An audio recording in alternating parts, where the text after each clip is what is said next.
ये अर्थव्यवस्था क्लास 34। अब हम देखते हैं CBD।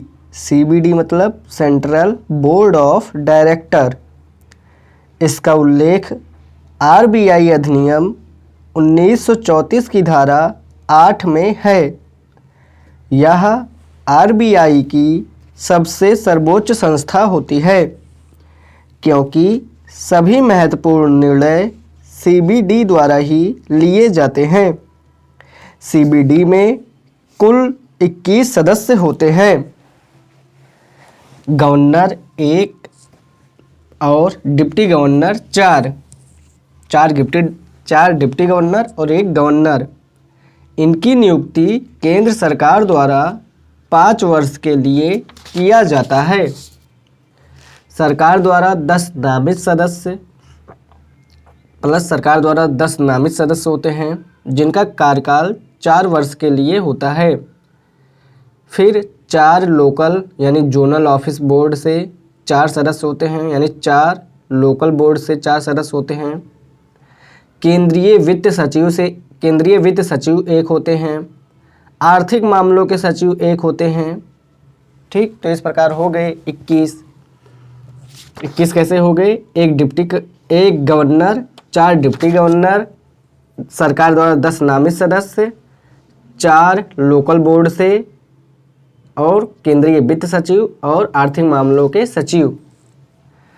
RBI का मुख्यालय मुंबई में है। इसके अलावा RBI के 4 जोनल कार्यालय और 22 क्षेत्रीय कार्यालय हैं। अब हम देखते हैं RBI के मुख्य कार्य। तो RBI के मुख्य कार्य में पहला पॉइंट है RBI विदेशी मुद्रा भंडार का संरक्षक होता है, यानी कस्टोडियन होता है। नंबर 2 है RBI विनिमय दर का नियंत्रणकर्ता होता है। विनिमय दर का निर्धारण बाजार की शक्ति यानी मांग और आपूर्ति द्वारा किया जाता है। तीसरा पॉइंट है RBI को बैंकों का बैंक कहा जाता है। इसके अंतर्गत RBI 3 महत्वपूर्ण कार्य करता है। नंबर 1, आवश्यकता पड़ने पर RBI बैंकों को उधार देता है। नंबर 2, बैंक अपने संचित या अतिरिक्त जमा को RBI में जमा करते हैं। नंबर 3, RBI बैंकों को विभिन्न मौद्रिक विषयों पर परामर्श दे सकता है। ठीक, फिर नंबर 4 है, पॉइंट 4 है RBI बैंकों का अंतिम ऋणदाता होता है। किसी विशेष परिस्थिति या संकट के समय RBI बैंकों को सहायता या उधार के रूप में आकस्मिक चल निधि उपलब्ध कराता है। अंतिम ऋणदाता का संबंध बैंकों से होता है। 5वां पॉइंट है RBI देश में सभी बैंकों का विनियमन यानी रेगुलेशन करता है। वर्तमान में देश में सभी बैंक का विनियमन सहकारी बैंक को छोड़कर निम्न 2 अधिनियम से होता है। नंबर 1 RBI अधिनियम 1934 से और नंबर 2 है बैंकिंग विनियमन अधिनियम 1949 से। सहकारी बैंक निम्न 3 अधिनियम से विनियमित होते हैं। नंबर 1 RBI अधिनियम 1934, नंबर 2 बैंकिंग विनियमन अधिनियम 1949 और नंबर 3 है सहकारी बैंकिंग विनियमन अधिनियम 1965। देश में नए बैंकों की स्थापना, पुराने बैंकों का समापन, बैंकों का आपस में विलय, बैंकों द्वारा शाखा विस्तार घरेलू या विदेश में और बैंकों के परिसंपत्ति के तरलता में RBI की अनुमति आवश्यक होता है। ये पूछा गया है PT 2013 में। परिसंपत्ति की तरलता का अर्थ है जब बैंक अपने गिरवी रखे गए संपत्ति को बाजार में विक्रय करता है।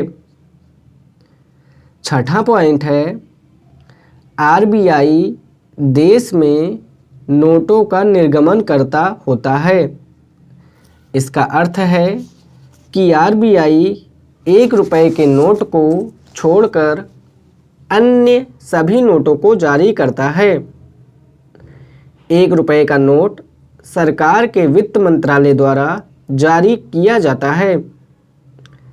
सिक्का अधिनियम 2011 या 1906 के अंतर्गत 1 रुपये के नोट को सिक्के के रूप में वर्गीकृत किया जाता है। 1 रुपये के नोट पर हस्ताक्षर केंद्रीय वित्त सचिव का होता है, जबकि अन्य सभी नोटों पर हस्ताक्षर आरबीआई गवर्नर का होता है। आरबीआई अधिकतम 10,000 रुपये के मूल्य का नोट जारी कर सकता है। 1 रुपये के नोट और सिक्के सरकार द्वारा जारी किए जाते हैं। देश में सभी नोटों और सिक्कों का वितरणकर्ता आरबीआई होता है। नोटों को जारी करने के लिए आरबीआई 1957 से न्यूनतम रिजर्व प्रणाली यानी MRS मिनिमम रिजर्व सिस्टम का प्रयोग कर रहा है, जो वर्तमान में न्यूनतम 200 करोड़ रुपए का है। अधिकतम की कोई सीमा नहीं है। इस रिजर्व में 115 करोड़ अनिवार्य रूप से स्वर्ण के रूप में रखता है तथा शेष विदेशी मुद्रा के रूप में रखता है। वर्तमान में देश में चलन में सभी नोट और सिक्के वैधानिक मुद्रा यानी लीगल टेंडर मनी माने जाते हैं। अब हम देखते हैं वैधानिक मुद्रा किसे कहते हैं। लीगल टेंडर मनी, जो कि पीटी 2018 में पूछा भी गया है। वैधानिक मुद्रा वह मुद्रा होती है जिसके चुकाने की अंतिम देयता सरकार की होती है। इसलिए कोई भी व्यक्ति, व्यापारी, ऋणदाता या लेनदार अपने दावों के निपटान के लिए इसे स्वीकार करने के लिए बाध्य होता है। 8 नवंबर 2016 को सरकार द्वारा आरबीआई अधिनियम 1934 की धारा 26(1) में संशोधन कर पुराने 500 रुपये और 1000 रुपये के नोट की वैधानिकता को समाप्त कर दिया गया, जिससे इसको स्वीकार करने की बाध्यता समाप्त हो गई। इस प्रक्रिया को विमुद्रीकरण डीमोनेटाइजेशन कहा जाता है। हाल ही में आरबीआई ने 2000 रुपये के नोट को वापस लेने का निर्णय लिया है, जिसे बैंक में 30 सितंबर 2023 तक जमा कर बदलने का प्रावधान किया गया है, किंतु आरबीआई ने इसके वैधानिकता को समाप्त नहीं किया है। अतः अर्थशास्त्री इसे विमुद्रीकरण नहीं मानते हैं, बल्कि यह आरबीआई के स्वच्छ धन नीति क्लीन मनी पॉलिसी का एक हिस्सा माना गया है, जिसमें आरबीआई सुरक्षात्मक उपाय, जाली नोट और पुराने नोटों कटे फटे को कम करने और उसके बदले नए नोट जारी करने के लिए प्रयोग करता है। कोई भी व्यक्ति एक दिन में अधिकतम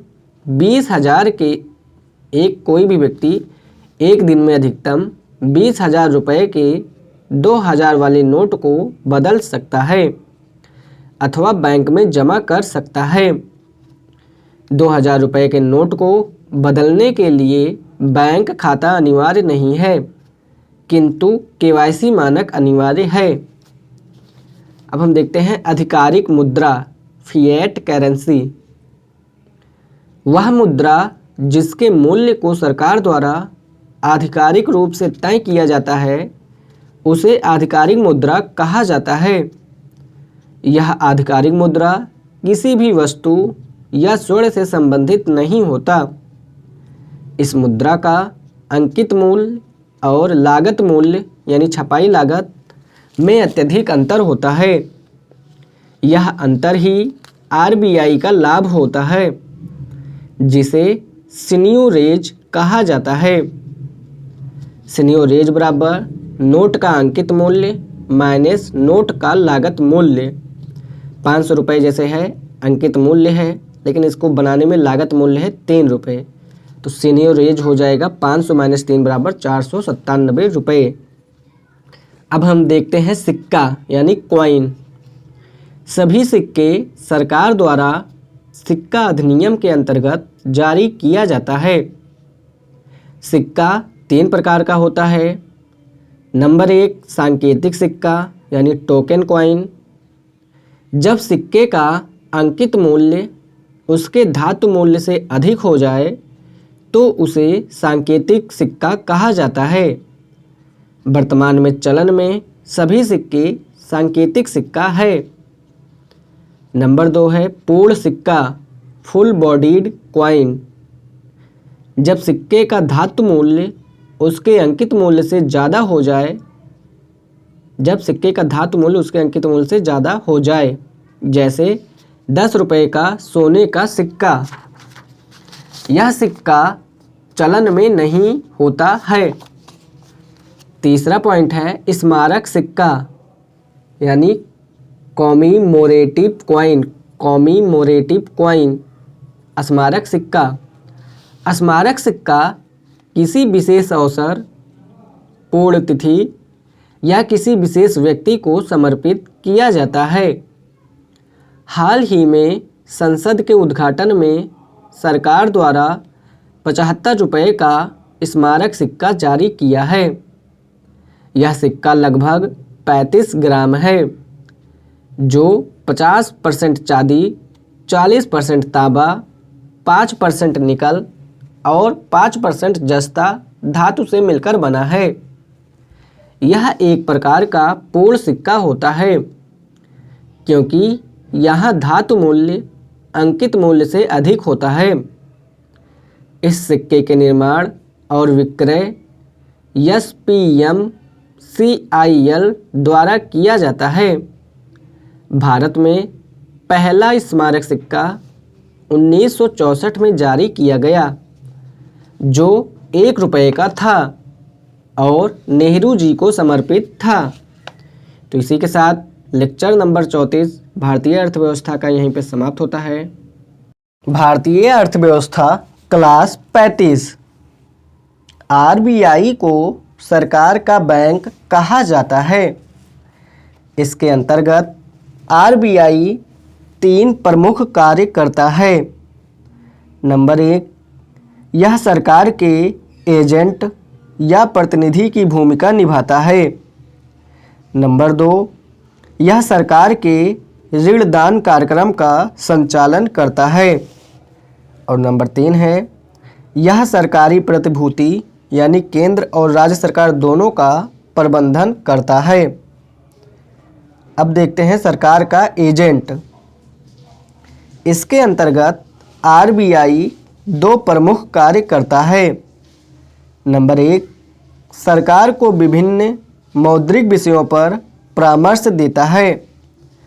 और नंबर 2 है, विभिन्न अंतर्राष्ट्रीय वित्तीय संस्थानों जैसे IMF, विश्व बैंक इत्यादि द्वारा आयोजित सम्मेलनों में सरकार के प्रतिनिधि के रूप में भाग लेता है। अब देखते हैं सरकार के ऋण दान कार्यक्रम का संचालन। आरबीआई सरकार को केंद्र और राज्य सरकार दोनों उधार दे सकता है। आरबीआई सरकार को अल्पकालिक यानी 1 वर्ष से कम और दीर्घकालिक 1 वर्ष से अधिक दोनों उधार दे सकता है। केंद्र सरकार को उधार। आरबीआई केंद्र सरकार को अल्पकालिक और दीर्घकालिक दोनों उधार दे सकता है। केंद्र सरकार आरबीआई से अल्पकालिक उधार लेने के लिए कोष पत्र जारी करता है। कोष पत्र क्या है? कोष पत्र को ट्रेजरी बिल भी बोलते हैं। कोष पत्र नंबर 1 कोष पत्र में है, कोष पत्र केंद्र सरकार का अल्पकालिक प्रतिभूति होता है। नंबर 2 कोष पत्र केवल केंद्र सरकार जारी करती है, राज्य सरकार कोष पत्र जारी नहीं करती है। ये पीटी 2018 में पूछा गया था। नंबर 3 है, कोष पत्र 3 प्रकार का होता है। ए पॉइंट है 91 दिन का कोष पत्र, बी पॉइंट है 182 दिन का कोष पत्र, सी पॉइंट है 364 दिन का कोष पत्र। चौथा पॉइंट है, कोष पत्र हमेशा बट्टे यानी डिस्काउंट पर जारी किया जाता है, अर्थात यह हमेशा अपने अंकित मूल्य से कम मूल्य पर जारी होता है, जबकि परिपक्वता में भुगतान हमेशा अंकित मूल्य पर किया जाता है। ये पीटी 2018 में पूछा गया था। कोष पत्र हमेशा बट्टे पर जारी किया जाता है, अर्थात यह हमेशा अपने अंकित मूल्य से कम मूल्य पर जारी होता है, जबकि परिपक्वता में भुगतान हमेशा अंकित मूल्य पर किया जाता है। ठीक, अब हम देखते हैं केंद्र सरकार दीर्घकालिक उधार लेने के लिए बाजार में घरेलू और विदेशी बाजार केंद्र सरकार दीर्घकालिक उधार लेने के लिए बाजार में यानी घरेलू और विदेशी बाजार दिनांकित प्रतिभूति यानी सरकारी बॉन्ड जारी करती है। राज्य सरकार भी दिनांकित प्रतिभूति यानी सरकारी बॉन्ड जारी कर सकता है। अब हम देखते हैं राज्य सरकार का उधार। राज्य सरकार आरबीआई से अल्पकालिक और दीर्घकालिक दोनों उधार प्राप्त कर सकता है। अल्पकालिक उधार के लिए राज्य सरकार कोई भी प्रतिभूति जारी नहीं करती है, जबकि दीर्घकालिक उधार के लिए राज्य सरकार आरबीआई को एसडीएल स्टेट डेवलपमेंट लोन राज्य विकास ऋण जारी करती है। इस प्रकार आरबीआई केंद्र और राज्य सरकार दोनों के प्रतिभूति का प्रबंधन कर सकता है।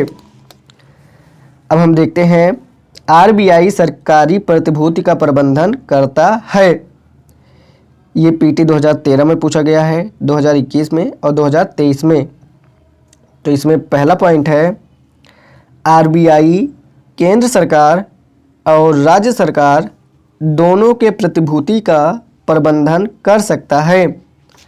नंबर 2 है, आरबीआई बाजार में इन प्रतिभूतियों का क्रय और विक्रय कर सकता है। इसे आरबीआई द्वारा खुले बाजार की क्रिया यानी ओपन मार्केट ऑपरेशन कहा जाता है। इस प्रकार खुले बाजार की क्रिया के अंतर्गत आरबीआई बाजार में तरलता को नियंत्रित करने के लिए सरकारी प्रतिभूतियों का क्रय और विक्रय कर सकता है। पीटी 2013 में ये पूछा गया था। खुले बाजार की क्रिया के अंतर्गत आरबीआई बाजार में तरलता को नियंत्रित करने के लिए सरकारी प्रतिभूतियों का क्रय और विक्रय कर सकता है। अब हम देखते हैं ई कुबेर, जो कि पीटी 2024 में यह पूछा जा सकता है। ई कुबेर, तो ई कुबेर में पहला पॉइंट है, ई कुबेर आरबीआई का ऑनलाइन प्लेटफॉर्म है, जिसके माध्यम से आरबीआई सरकारी प्रतिभूति का क्रय विक्रय कर सकता है। नंबर 2 है, बाजार में तरलता अत्यधिक होने के कारण जब मुद्रास्फीति उच्च हो जाती है, आरबीआई मुद्रास्फीति को नियंत्रित करने के लिए ई कुबेर के माध्यम से सरकारी प्रतिभूति का विक्रय कर सकता है। पीटी 2022 में ये पूछा गया था। तीसरा पॉइंट है, जब बाजार में तरलता कम हो जाए और जिससे अर्थव्यवस्था में मंदी की स्थिति उत्पन्न हो, तो मंदी को दूर करने के लिए आरबीआई बाजार में सरकारी प्रतिभूति का क्रय कर सकता है। अब हम देखते हैं स्टरलाइजेशन, जो कि पीटी 2023 में पूछा गया था। स्टरलाइजेशन आरबीआई के खुले बाजार की क्रिया में शामिल होता है, जहां रुपए के मूल्यह्रास को रोकने के लिए आरबीआई एक ओर बैंकों के माध्यम से डॉलर का विक्रय करता है, वहीं दूसरी ओर बाजार में रुपए की तरलता को नियंत्रित करने के लिए सरकारी प्रतिभूति का विक्रय करता है। जैसे रुपए का मूल्यह्रास हुआ है अगर, तो डॉलर कम है, रुपया कम है, तो आरबीआई डॉलर का विक्रय करेगी, अप्रत्यक्ष रूप से डॉलर का विक्रय करेगी और बैंकों द्वारा रुपया बढ़ाएगी, यानी प्रतिभूति का विक्रय करेगी। आरबीआई बाजार में सरकारी प्रतिभूति का क्रय और विक्रय करता है, जिसमें मुख्य रूप से 3 निवेशक भाग लेते हैं। नंबर 1, कंपनी द्वारा, जो कंपनी के रूप में निवेश करते हैं, जैसे बीमा कंपनी, म्यूचुअल फंड कंपनी इत्यादि। दूसरा है HNI, यानी हाई नेटवर्थ इंडिविजुअल, वह निवेशक जो 2 लाख से अधिक निवेश करता है। और तीसरे हैं खुदरा निवेशक, यानी रिटेलर, जो 2 लाख रुपए से कम का निवेश करते हैं। वर्ष 2021 से पहले खुदरा निवेशक प्रत्यक्ष रूप से आरबीआई से सरकारी प्रतिभूति का क्रय विक्रय नहीं कर सकते थे। जो नहीं कर सकते थे वे परोक्ष रूप से क्रय कर सकते थे, जबकि प्रत्यक्ष रूप से केवल HNI और कंपनी ही क्रय विक्रय कर सकते थे। अतः सरकारी प्रतिभूति में खुदरा निवेश को बढ़ाने के लिए आरबीआई द्वारा वर्ष 2021 में आरडीजी स्कीम को शुरू किया गया। अब हम देखते हैं आरडीजी स्कीम। आरडीजी का मतलब है रिटेल डायरेक्ट गिल्ट स्कीम, यानी खुदरा प्रत्यक्ष गिल्ट योजना। सबसे पहले हम देखते हैं गिल्ट क्या है। गिल्ट, सरकारी प्रतिभूति को गिल्ट एज प्रतिभूति कहा जाता है, क्योंकि इसके चुकाने की गारंटी सरकार की होती है, इसलिए यह सुरक्षित होता है, इसलिए इसमें जोखिम अत्यंत कम होता है। जिस बाजार में सरकारी प्रतिभूति का क्रय विक्रय होता है उसे गिल्ट एज बाजार कहा जाता है। आरडीजी स्कीम के अंतर्गत अब कोई भी खुदरा निवेशक बिना डीमैट खाते के प्रत्यक्ष रूप से आरबीआई से सरकारी प्रतिभूति का क्रय विक्रय कर सकता है। इसके लिए निवेशक का बैंक खाता अनिवार्य होता है। उसे आरबीआई में आरडीजी खाता खुलवाना होता है। इस खाते के माध्यम से ही खुदरा निवेशक प्रत्यक्ष रूप से आरबीआई से सरकारी प्रतिभूति का क्रय विक्रय कर सकता है। तो ये पीटी 2021 में पूछा गया था।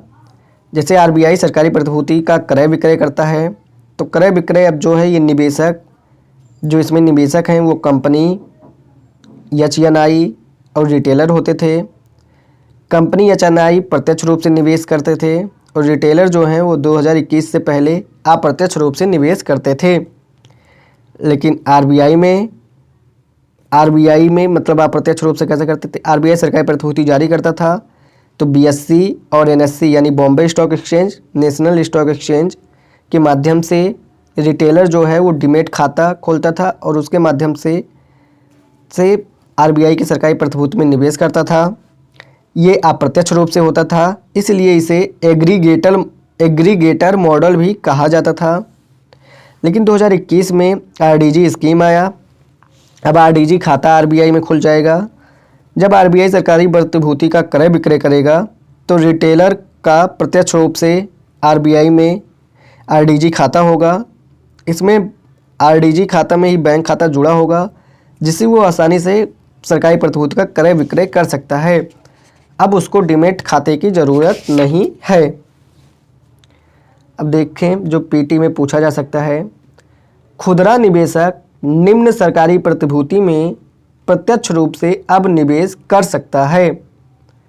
नंबर 1 कोष पत्र, नंबर 2 दिनांकित प्रतिभूति यानी सरकारी बॉन्ड, नंबर 3 राज्य विकास ऋण यानी एसडीएल, और नंबर 4 है स्वर्ण सॉवरेन बॉन्ड जीएसबी।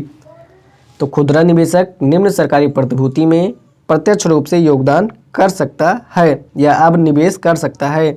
नंबर 1 कोष पत्र में, दिनांकित प्रतिभूति यानी सरकारी बॉन्ड में, राज्य विकास ऋण एसडीएल में, और स्वर्ण सॉवरेन बॉन्ड यानी जीएसबी में। अब हम देखते हैं सरकारी बॉन्ड। तो सरकारी बॉन्ड में पहला पॉइंट है, सरकारी बॉन्ड को दिनांकित प्रतिभूति भी कहा जाता है। नंबर 2 है, यह सरकार की यानी केंद्र और राज्य सरकार की दीर्घकालिक प्रतिभूति होती है। अब हम देखें सॉवरेन बॉन्ड। यह बॉन्ड केवल केंद्र सरकार जारी कर सकता है। वर्तमान में 2 प्रकार के सॉवरेन बॉन्ड जारी किए गए हैं। नंबर 1 ग्रीन सॉवरेन बॉन्ड और नंबर 2 है स्वर्ण सॉवरेन बॉन्ड। स्वर्ण सॉवरेन बॉन्ड जो है ये पीटी 2016 में, मेंस 2015 में पूछा जा चुका है। अब हम देखते हैं ग्रीन बॉन्ड। ग्रीन बॉन्ड वह बॉन्ड होता है जिसे हरित परियोजना के लिए बाजार से पूंजी जुटाने के लिए जारी किया जाता है। हरित परियोजना पर्यावरणीय अनुकूल परियोजना को कहा जाता है, जैसे सौर ऊर्जा, पवन ऊर्जा इत्यादि। ग्रीन बॉन्ड को सरकार और निजी कंपनी दोनों जारी कर सकते हैं, जबकि सॉवरेन ग्रीन बॉन्ड को केंद्र सरकार की ओर से आरबीआई जारी करता है। वर्ष 2023 में आरबीआई द्वारा 8,000 करोड़ रुपए के ग्रीन सॉवरेन बॉन्ड विदेशों में जारी किए गए हैं। पीटी 2024 में ये पूछा जा सकता है। Gold sovereign bond. Gold sovereign bond की शुरुआत वर्ष 2015 में हुई। इसका उद्देश्य था नंबर 1 सोने के आयात को कम करना और नंबर 2 है भौतिक सोने की मांग को कम करना। इसकी विशेषता में पहला पॉइंट है, यह बॉन्ड के रूप में जारी होता है जो इलेक्ट्रॉनिक रूप में उपलब्ध होता है। नंबर 2 है, इसकी परिपक्वता अवधि 8 वर्ष की होती है, जबकि बंधक समय 5 वर्ष का होता है। नंबर 3 है, इसमें ना ही भौतिक सोने का क्रय होता है और ना ही परिपक्वता में भौतिक सोना दिया जाता है, बल्कि परिपक्वता में बाजार में प्रचलित सोने के मूल्य के बराबर भुगतान होता है। नंबर 4 है, इसमें न्यूनतम निवेश 1 ग्राम होता है। अधिकतम निवेश व्यक्ति या परिवार के लिए 4 किलोग्राम और ट्रस्ट के लिए 20 किलोग्राम होता है। 5वां पॉइंट है, यहाँ अधिकतम 20,000 नकद का प्रयोग किया जा सकता है। शेष ऑनलाइन, चेक या यूपीआई द्वारा भुगतान होना या होगा। 6वां पॉइंट है, इसमें सालाना 2.5% ब्याज होता है, यानी साल में 2 बार मिलता है। अब हम देखते हैं EGR यानी इलेक्ट्रॉनिक गोल्ड रिसिप्ट। इसकी शुरुआत वर्ष 2021 में हुई। इसका उद्देश्य है सोने के आयात को कम करना, क्योंकि घरेलू सोने के मांग को घरेलू सोने से पूरा कर देना। इसकी विशेषताओं में पहला पॉइंट है, इसे हस्तांतरित किया जा सकता है, यानी क्रय और विक्रय किया जा सकता है। नंबर 2 है, स्वर्ण को EGR में और EGR को पुनः स्वर्ण में बदला जा सकता है। अब हम देखते हैं इसका कार्य। कोई भी स्वर्णधारक अपने सोने को डिपॉजिटरी में जमा करके निश्चित वजन के रूप में EGR प्राप्त कर सकता है। वह इस EGR को बाजार में विक्रय करके लाभ कमा सकता है। EGR क्रय करने वाले के पास दो विकल्प होता है। नंबर 1 किसी अन्य को विक्रय और नंबर 2 है डिपॉजिटरी में जमा करके स्वर्ण प्राप्त करना। जैसे उदाहरण है, मान लीजिए मिस्टर ए हैं, उन्होंने 1 किलोग्राम गोल्ड खरीदा और उसको डिपॉजिटरी में जमा कर दिया 1 किलोग्राम, तो उनको एक EGR मिल जाएगा 100 ग्राम का, मतलब एक EGR 100 ग्राम का होगा तो उन्हें 10 EGR मिल जाएगा, जिन्हें वे बाज़ार में विक्रय कर सकते हैं। तो उन्होंने मान लीजिए बाज़ार में विक्रय किया और मिस्टर बी ने उनसे 2 EGR खरीद लिया, तो मिस्टर बी उन 2 EGR को विक्रय कर सकते हैं या फिर उन्हें डिपॉजिटरी में जमा करके 200 ग्राम का स्वर्ण ले सकते हैं। तो इस प्रकार लेक्चर नंबर 35 भारतीय अर्थव्यवस्था का यहीं पे समाप्त होता है। भारतीय अर्थव्यवस्था क्लास 36 बॉन्ड। अब हम देखते हैं बॉन्ड। बॉन्ड दीर्घकालिक प्रतिभूति होता है। बॉन्ड के माध्यम से दीर्घकालिक उधार लिया जाता है।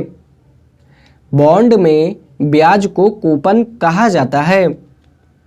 बॉन्ड का ब्याज परिवर्तित नहीं होता है बल्कि हमेशा निश्चित रहता है, जबकि बॉन्ड का मूल्य परिवर्तित हो सकता है, इसलिए बॉन्ड का यील्ड भी परिवर्तित होता है।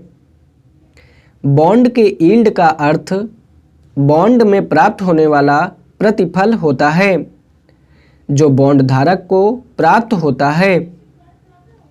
बॉन्ड का यील्ड बराबर कूपन बटे बॉन्ड का मूल्य गुणे 100। इस प्रकार बॉन्ड का कूपन हमेशा स्थिर होता है, जबकि बॉन्ड का मूल्य और बॉन्ड का यील्ड परिवर्तित हो सकता है। यानी मान लीजिए बॉन्ड 100 रुपये का है, अंकित मूल्य है 100 रुपये, 8% पर एनम कूपन या ब्याज है, 5 साल के लिए परिपक्वता अवधि है। तो अब हम देखते हैं बॉन्ड का मूल्य और बॉन्ड के यील्ड में संबंध। बॉन्ड का मूल्य और बॉन्ड के यील्ड में व्युत्क्रमानुपाती संबंध होता है, अर्थात बॉन्ड का मूल्य बढ़ने पर बॉन्ड का यील्ड कम होता है, बॉन्ड का मूल्य कम होने पर बॉन्ड का यील्ड बढ़ता है। यानी बॉन्ड का मूल्य व्युत्क्रमानुपाती बॉन्ड का यील्ड। हम देखें बॉन्ड का मांग और आपूर्ति, फिर बॉन्ड का मूल्य, अंकित मूल्य मान लीजिए 100 रुपये है, कूपन दर 8% है, यील्ड बराबर कूपन बटे बॉन्ड का मूल्य गुणे 100। अगर हम देखें बॉन्ड का मांग और आपूर्ति में, पहला देखें अगर मांग और आपूर्ति बराबर है यानी बॉन्ड का मूल्य 100 रुपये है, कूपन दर 8% है, तो यील्ड बराबर हो जाएगा 8/100 गुणे 100 बराबर 8%। लेकिन अगर हम बात करें कि मांग मान लीजिए कम है और आपूर्ति ज़्यादा है तो बॉन्ड का मूल्य कम हो जाएगा, मान लीजिए 80 रुपये हो गया, कूपन दर 8% ही है, तो यील्ड बराबर हो जाएगा 8/80 गुणे 100 बराबर 10%। लेकिन अगर तीसरा पॉइंट है बॉन्ड का मांग और आपूर्ति में, तीसरा पॉइंट है अगर मांग ज़्यादा हो गया और आपूर्ति कम है तो बॉन्ड का मूल्य बढ़ जाएगा, मान लीजिए 120 रुपये हो गया, कूपन दर 8% है, तो यील्ड बराबर हो जाएगा 8/120 गुणे 100 बराबर 6.6%। इस प्रकार बॉन्ड के मूल्य और बॉन्ड के यील्ड में व्युत्क्रमानुपाती संबंध होता है। अब हम देखते हैं बैंकों के ब्याज दर और बॉन्ड के यील्ड में संबंध। तो सबसे पहले देखें बैंक 2 काम करता है। एक तो बैंक जमा स्वीकार करता है जिस पर वो ब्याज देता है जो लगभग 4% है आसपास, और बैंक उधार देता है जिस पर उसे ब्याज प्राप्त होता है तो लगभग 8% प्राप्त होगा। एक शब्द है स्प्रेड। स्प्रेड का मतलब है स्प्रेड बराबर उधार का ब्याज दर माइनस जमा पर ब्याज दर। बैंक के ब्याज दर में परिवर्तन उसके उधार के ब्याज और जमा के ब्याज दोनों को प्रभावित करता है। बैंक के ब्याज दर और बॉन्ड के यील्ड में समानुपातिक संबंध होता है। बैंक का ब्याज बढ़ने पर बॉन्ड के यील्ड में भी वृद्धि होती है। बैंक का ब्याज कम होने पर बॉन्ड के यील्ड में भी कमी होती है। इस प्रकार बैंकों के ब्याज दर और बॉन्ड के यील्ड के बीच समानुपातिक संबंध होता है। यानी बैंक का ब्याज बढ़ा तो बैंक में जमा बढ़ेगा, बैंक की मांग बॉन्ड की मांग कम होगी, बॉन्ड का मूल्य कम होगा तो बॉन्ड का यील्ड बढ़ जाएगा। तो इस प्रकार बैंक के ब्याज और बॉन्ड के यील्ड में समानुपातिक संबंध होता है। अब हम देखते हैं बॉन्ड के यील्ड को प्रभावित करने वाले कारक, जो कि पीटी 2021 में पूछा गया है। तो बॉन्ड के यील्ड को प्रभावित करने वाले कारक में पहला पॉइंट है बॉन्ड के मांग और आपूर्ति से बॉन्ड के मूल्य में परिवर्तन। दूसरा पॉइंट है आरबीआई द्वारा मौद्रिक नीति में परिवर्तन, जैसे रेपो दर में वृद्धि या कमी। तीसरा पॉइंट है बैंक के ब्याज दर में परिवर्तन। चौथा पॉइंट है फेडरल रिजर्व के द्वारा ब्याज दर में परिवर्तन। पांचवा पॉइंट है आरबीआई द्वारा सरकारी प्रतिभूति और डॉलर का क्रय विक्रय। छठा पॉइंट है सरकार द्वारा राजकोषीय नीति में परिवर्तन। सातवां पॉइंट है एफडीआई और एफपीआई का अंतर प्रवाह और बहिर्प्रवाह। आठवां पॉइंट है अंतर्राष्ट्रीय बाजार में कच्चे तेल के मूल्य में परिवर्तन। और नौवां पॉइंट है देश में मुद्रास्फीति की दर में परिवर्तन इत्यादि। तो ये नौ कारक हैं। अब देखते हैं कंपनी या बैंक। तो कंपनी या बैंक का तुलन पत्र होता है, बैलेंस शीट, जिसमें उसकी देयता यानी लायबिलिटी होती है और परिसंपत्ति यानी एसेट होता है। सबसे पहले हम देखते हैं देयता क्या होता है। देयता वह होता है जिसे भविष्य में ब्याज के साथ चुकाया जाता है, जैसे उधार या ऋण या अग्रिम। दूसरा है परिसंपत्ति। परिसंपत्ति वह होता है जिसमें दीर्घकाल में या तो प्रतिफल प्राप्त होता है या उसका दीर्घकाल में उपयोग किया जाता है, जैसे कार, सोना, मशीन इत्यादि। परिसंपत्ति दो प्रकार का होता है। नंबर एक मूर्त यानी टेंजिबल, और नंबर दो है अमूर्त यानी इनटेंजिबल। मूर्त का मतलब है पीटी 2023 में पूछा भी गया था। मूर्त परिसंपत्ति, इसे भौतिक परिसंपत्ति भी कहा जाता है क्योंकि इसे स्पर्श किया जा सकता है, जैसे भवन, मशीन, स्वर्ण, स्टॉक यानी माल सूची या कच्चा माल इत्यादि। और दूसरा है अमूर्त परिसंपत्ति।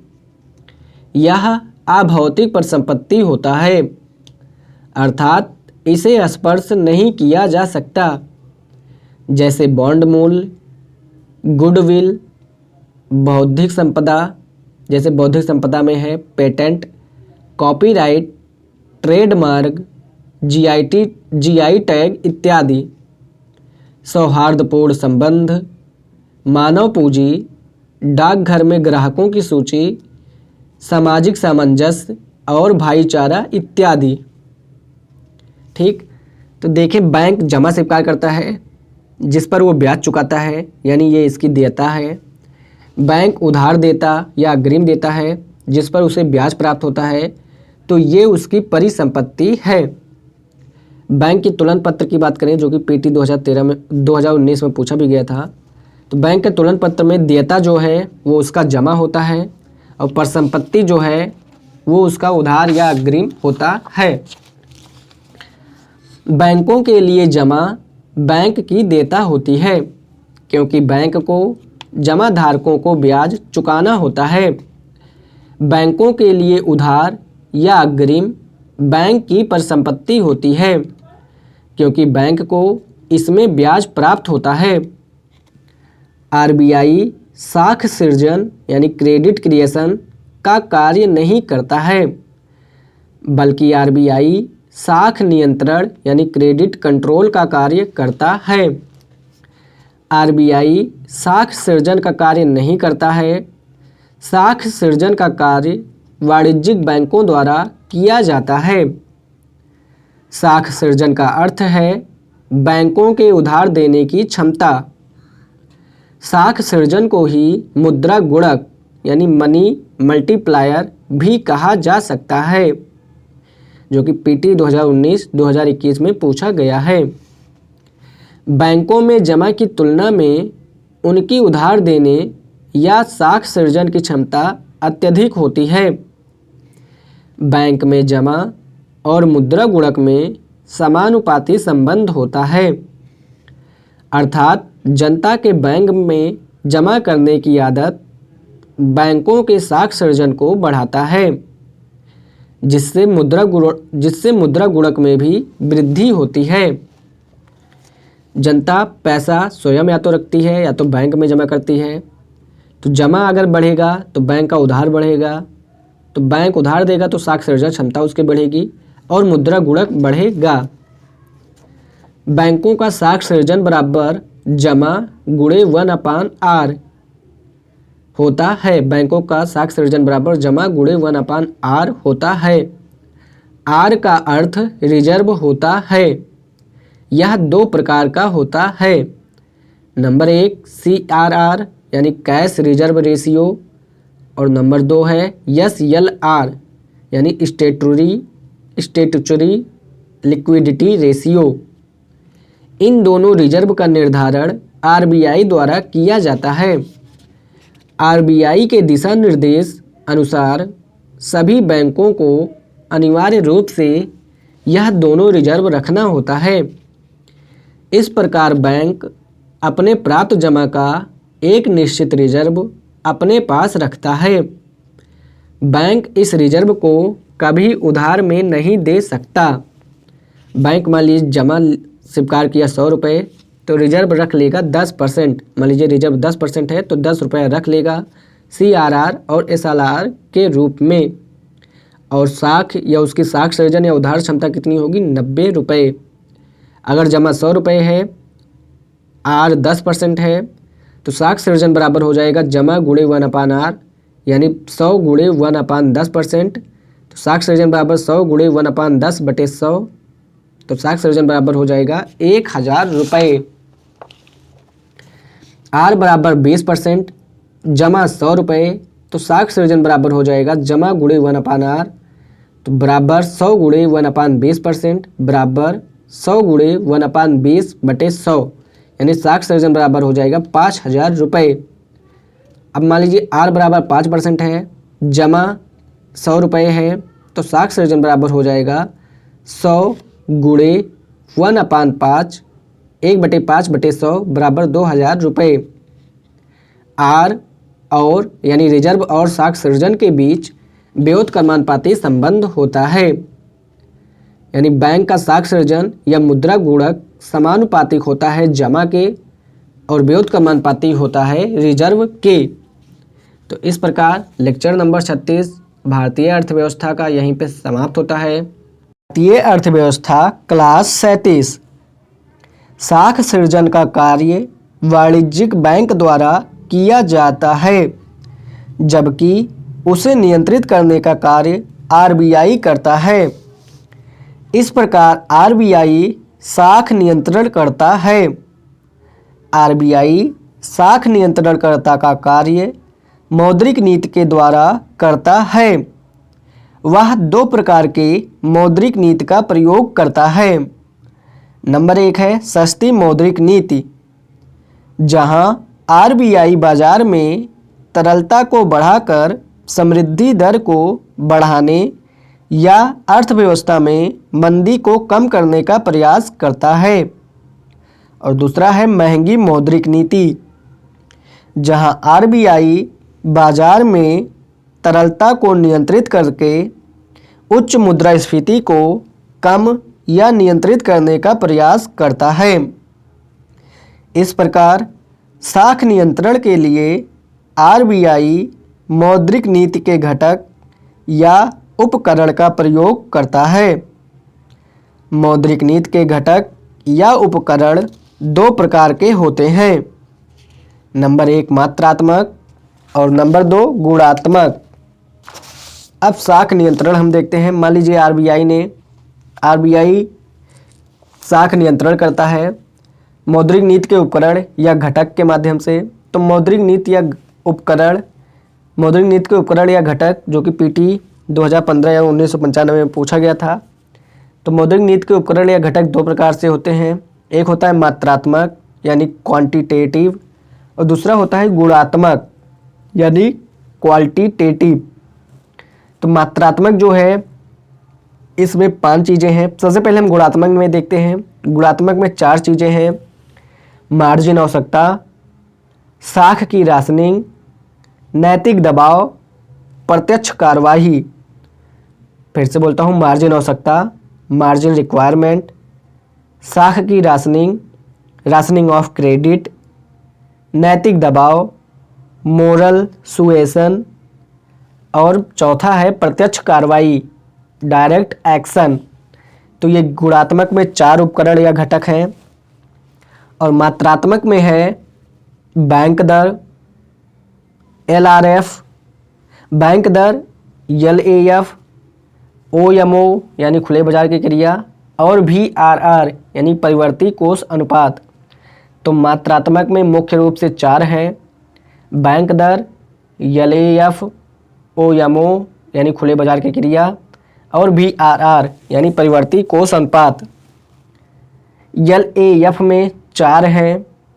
रेपो दर, रिवर्स रेपो दर, एमएसएफ और एसडीएफ।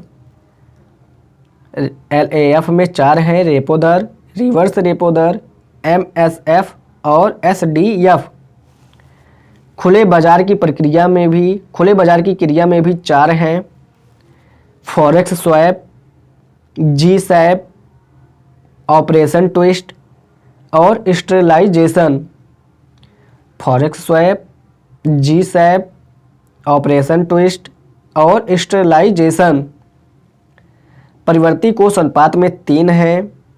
सीआरआर, एसएलआर और आईसीआरआर। सीआरआर, एसएलआर और आईसीआरआर। तो मौद्रिक नीति के उपकरण या घटक दो प्रकार से, मात्रात्मक और गुणात्मक। गुणात्मक में 4 हैं। मार्जिन आवश्यकता, साख की राशनिंग, नैतिक दबाव और प्रत्यक्ष कार्यवाही। मात्रात्मक में भी मुख्य 4 हैं। बैंक दर, एलएएफ, खुले बाजार की क्रिया, परिवर्ती कोष अनुपात। एलएएफ में 4 हैं। रेपो दर, रिवर्स रेपो दर, एमएसएफ और एसडीएफ। खुले बाजार की क्रिया में 4 हैं। फॉरेक्स स्वैप, जी सैप, ऑपरेशन ट्विस्ट और स्टेरिलाइजेशन। परिवर्ती कोष अनुपात में 3 हैं। सीआरआर, एसएलआर और आईसीआरआर। अब हम देखते हैं बैंक दर जो कि पीटी 2011, 2013 और 2014 में पूछा गया है। तो बैंक दर वह दर होता है जिस पर आरबीआई बैंकों को दीर्घकालिक ऋण यानी 91 दिन से अधिक देता है।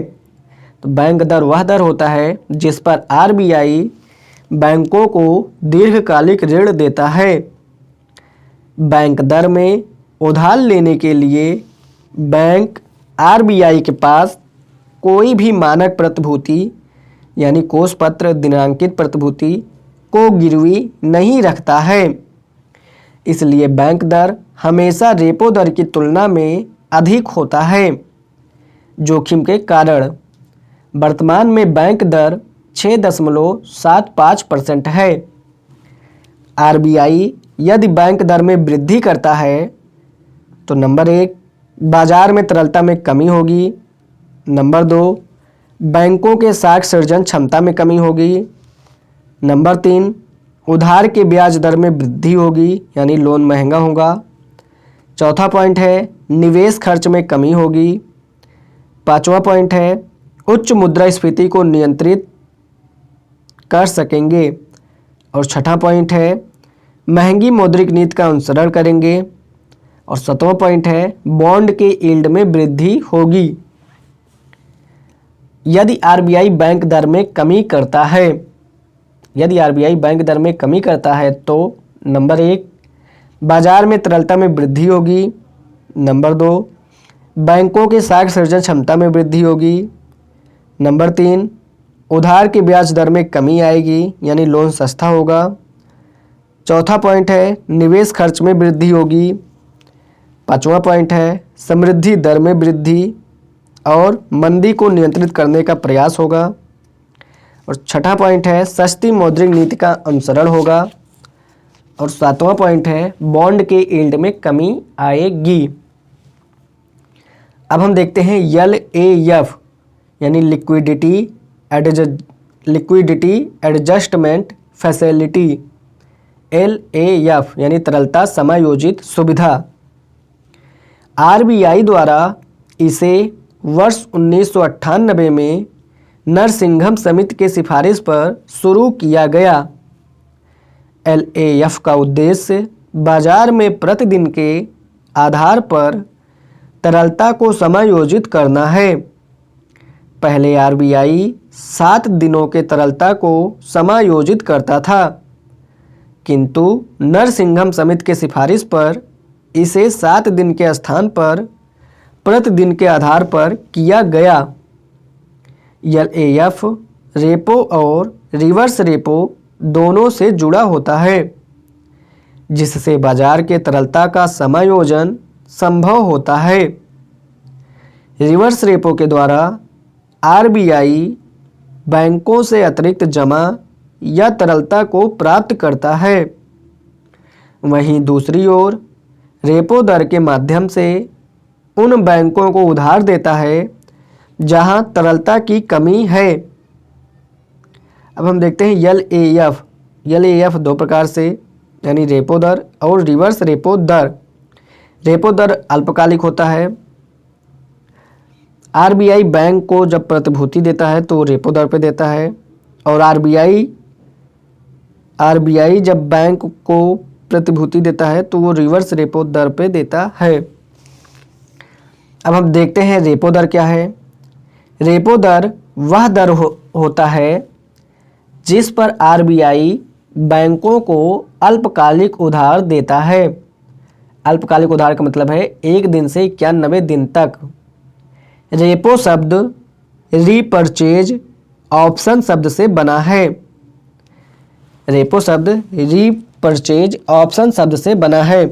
रीपर्चेज से REP और ऑप्शन से O से बना है, जिसका अर्थ है पुनर्क्रय विकल्प।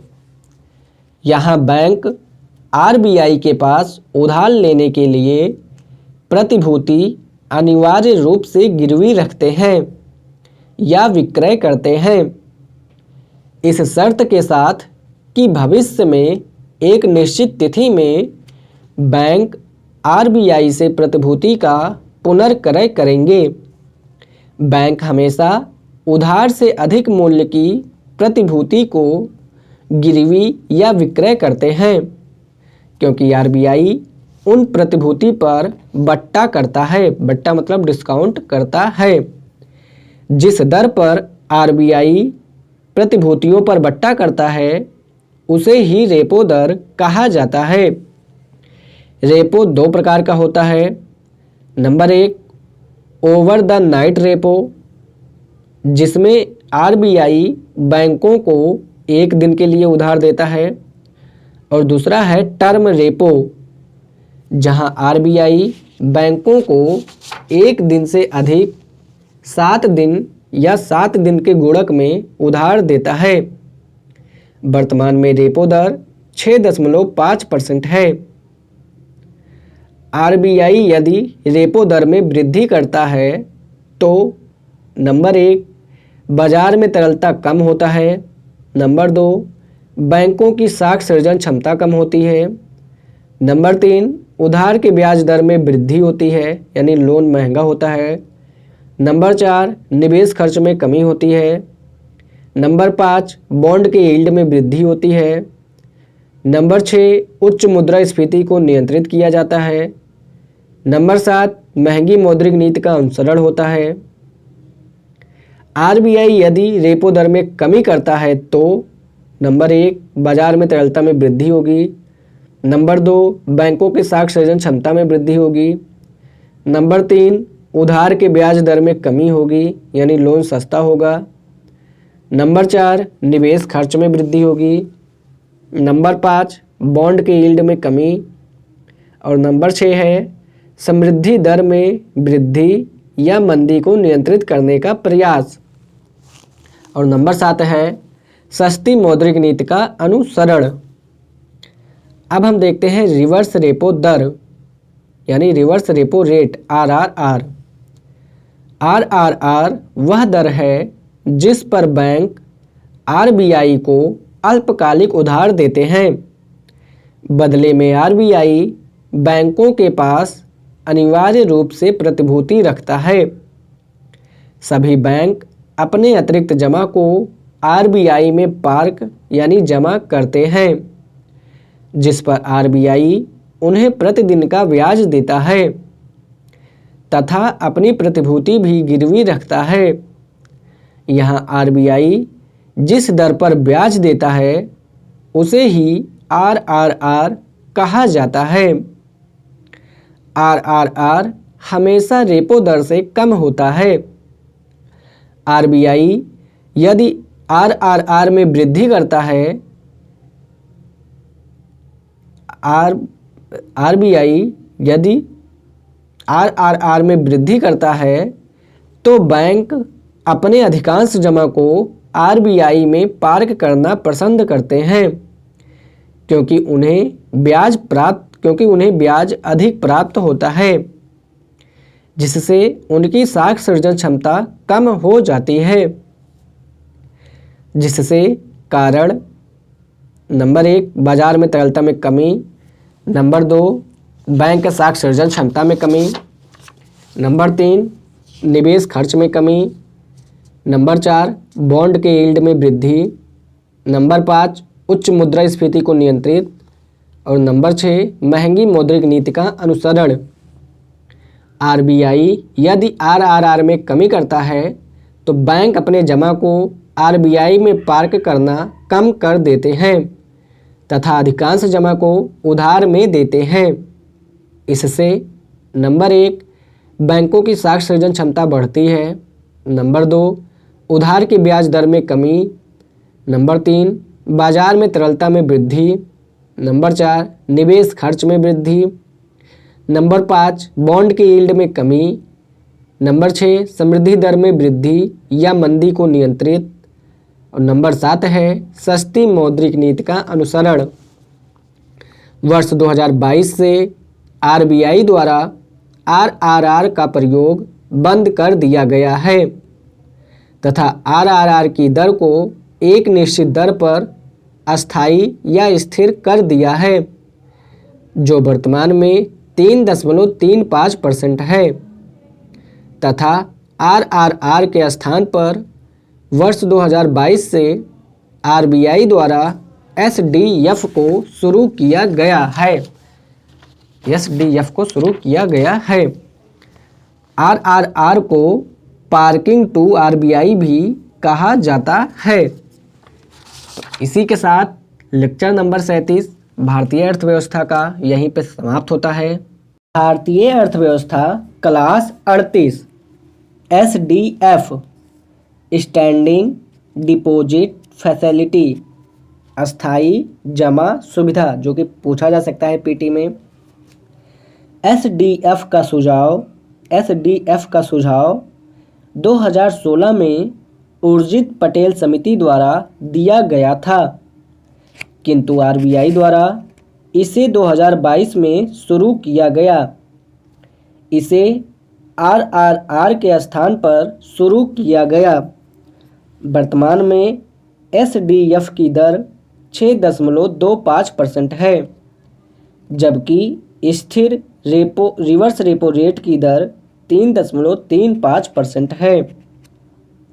रिवर्स रेपो रेट और एसडीएफ में अंतर।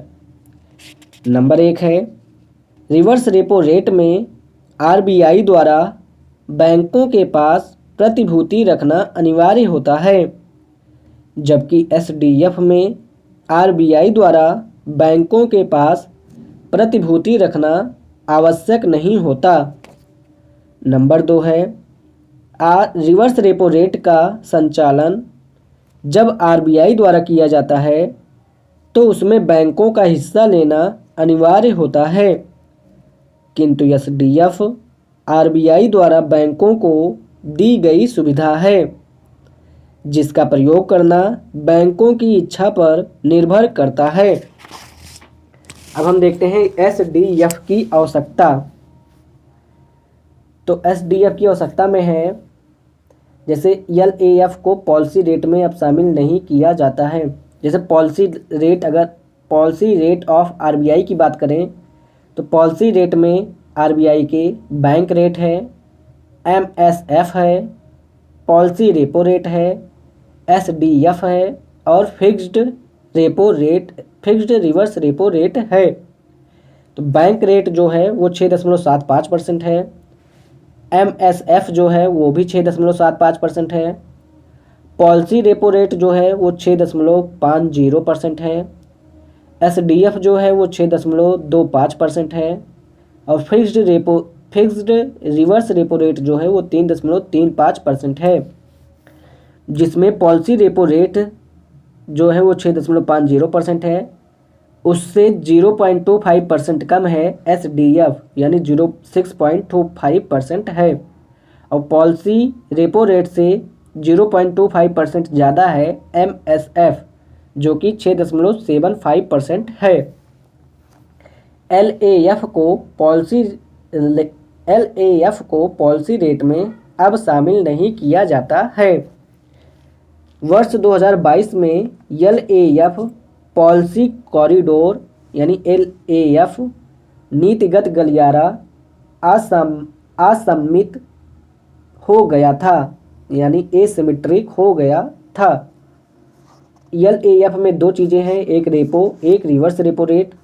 रेपो 6.50% है, रिवर्स रेपो रेट 3.35% है। इसलिए एलएएफ पॉलिसी कॉरिडोर को सम्मित बनाने के लिए रिवर्स रेपो रेट के स्थान पर एसडीएफ को शुरू किया गया। एलएएफ रेपो 6.50% है, एसडीएफ 6.25% है।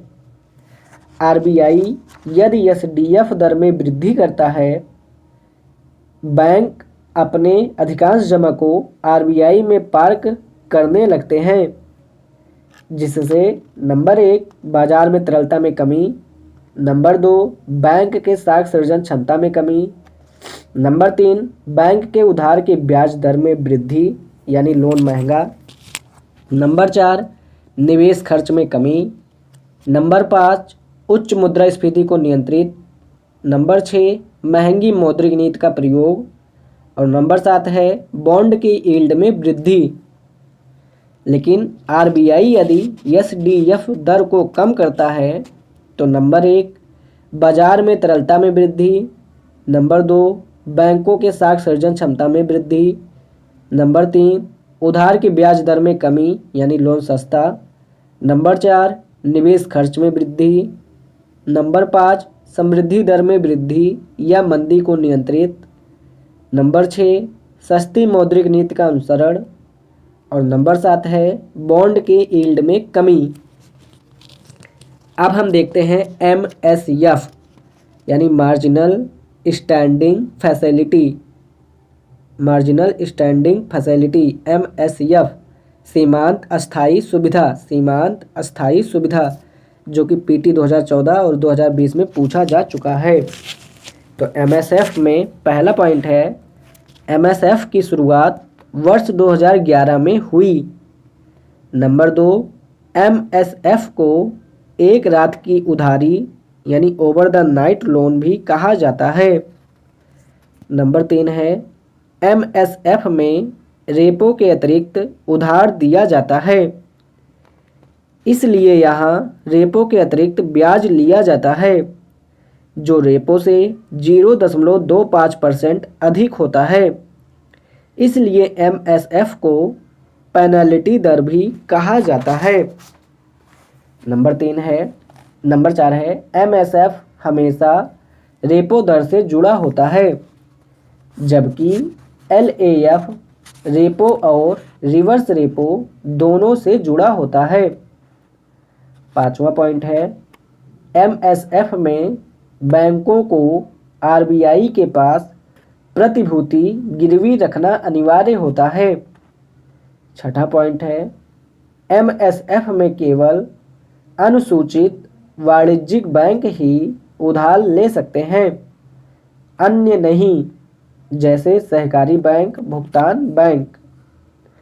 अब देखते हैं हम अनुसूचित वाणिज्यिक बैंक यानी SCB, schedule commercial bank. RBI act 1934 के अनुसार शेड्यूल और नॉन शेड्यूल बैंक की स्थापना की गई। शेड्यूल बैंक दो प्रकार से हैं, कमर्शियल और non commercial. Non commercial schedule bank दो हैं, एक है सहकारी बैंक और दूसरा है भुगतान बैंक। अनुसूचित वाणिज्यिक बैंक वे बैंक होते हैं जो RBI अधिनियम 1934 की दूसरी अनुसूची में शामिल होते हैं तथा उनका उद्देश्य केवल लाभ कमाना होता है, जैसे SBI, PNB इत्यादि। MSF के अंतर्गत उधार की न्यूनतम सीमा 1 करोड़ रुपए है, जबकि अधिकतम 1 करोड़ के गुणक में NDTL के अधिकतम 2% ही ले सकता है। वर्तमान में MSF की दर 6.75% है। RBI यदि MSF दर में वृद्धि करता है तो नंबर 1 बाजार में तरलता में कमी, नंबर 2 बैंकों के साख सृजन क्षमता में कमी, नंबर 3 उधार की ब्याज दर में वृद्धि यानी लोन महंगा, नंबर 4 निवेश खर्च में कमी, नंबर 5 उच्च मुद्रास्फीति को नियंत्रित, नंबर 6 महंगी या संकुचित मौद्रिक नीति का प्रयोग और नंबर 7 है बॉन्ड के यील्ड में वृद्धि। RBI यदि MSF दर में कमी करता है तो नंबर 1 बाजार में तरलता में वृद्धि, नंबर 2 साख सृजन क्षमता में वृद्धि, नंबर 3 उधार की ब्याज दर में कमी यानी लोन सस्ता, नंबर 4 निवेश खर्च में वृद्धि, नंबर 5 समृद्धि दर में वृद्धि या आर्थिक मंदी को नियंत्रित, नंबर 6 सस्ती या प्रसरणशील मौद्रिक नीति का प्रयोग और नंबर 7 है बॉन्ड के यील्ड में कमी।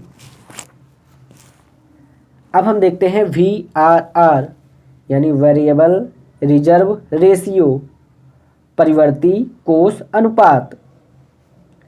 RBI के निर्देशानुसार सभी बैंक अपने जमा का एक निश्चित प्रतिशत रिजर्व के रूप में रखते हैं। यह दो प्रकार का होता है, नंबर 1 CRR यानी कैश रिजर्व रेशियो यानी नगद आरक्षित अनुपात और दूसरा है SLR यानी स्टेटूटरी लिक्विडिटी रेशियो यानी सांविधिक या वैधानिक तरलता अनुपात। CRR बैंक का वह रिजर्व होता है जिसे वह नगद में अनिवार्य रूप से RBI के पास जमा करता है। RBI इस रिजर्व पर बैंक को कोई भी ब्याज नहीं देता है। दूसरा है SLR वह रिजर्व होता है जिसे सभी बैंक अनिवार्य रूप से अपने पास रखते हैं। इसे नगद, स्वर्ण और सरकारी प्रतिभूति के रूप में रखा जाता है। अब हम देखते हैं दो शब्द, एक है GDTL और एक है NDTL। GDTL का मतलब है gross demand and time liability, gross demand and time liability यानी सकल मांग और सावधि देता, सकल मांग और सावधि देता। दूसरा शब्द है NDTL जिसका मतलब है net demand and time liability, net demand and time liability मतलब है हिंदी में निवल मांग और सावधि देता, निवल मांग और सावधि देता। अब हम देखते हैं GDTL, gross demand and time liability, सकल मांग और सावधि देता। बैंक के दो मुख्य कार्य हैं। बैंक जमा स्वीकार करता है जो उसकी देयता है यानी लायबिलिटी है, और बैंक उधार देता है जो उसकी परिसंपत्ति यानी एसेट है। तो बैंक में दो प्रकार का जमा आता है, नंबर 1 मांग जमा और नंबर 2 है सावधि जमा यानी टाइम डिपॉजिट। मांग जमा वह जमा होता है जिसे जमाधारक आवश्यकता पड़ने पर निकासी कर सकते हैं। यह दो प्रकार का होता है, कासा, कासा मतलब करंट अकाउंट यानी चालू खाता, और सा मतलब सेविंग अकाउंट यानी बचत खाता जिसमें आता है जनधन खाता। सावधि जमा क्या है? दूसरा है सावधि जमा। मांग जमा हमने देख लिया, मांग जमा वह जमा होता है जिसे जमाधारक आवश्यकता पड़ने पर निकासी कर सकते हैं।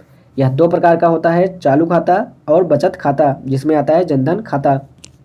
सावधि जमा, यह जमा एक निश्चित समयावधि के लिए प्राप्त किया जाता है। यह भी दो प्रकार का होता है, FDRD यानी फिक्स्ड डिपॉजिट यानी अस्थाई जमा, और रिकरिंग डिपॉजिट यानी आवर्ती जमा, अस्थाई जमा और आवर्ती जमा। अब हम देखते हैं चालू खाता, करंट अकाउंट। इसे सबसे तरल खाता कहा जाता है क्योंकि यहाँ धन जमा करने और निकासी में कोई प्रतिबंध नहीं होता, इसलिए इसे मांग जमा खाता भी कहा जा सकता है। बैंक इस खाते पर कोई ब्याज नहीं देता है। इस खाते को HNI फर्म या कंपनी के नाम पर ही खोला जा सकता है। अब हम देखते हैं बचत खाता। आम जनता द्वारा बचत खाता बैंक में खोला जाता है।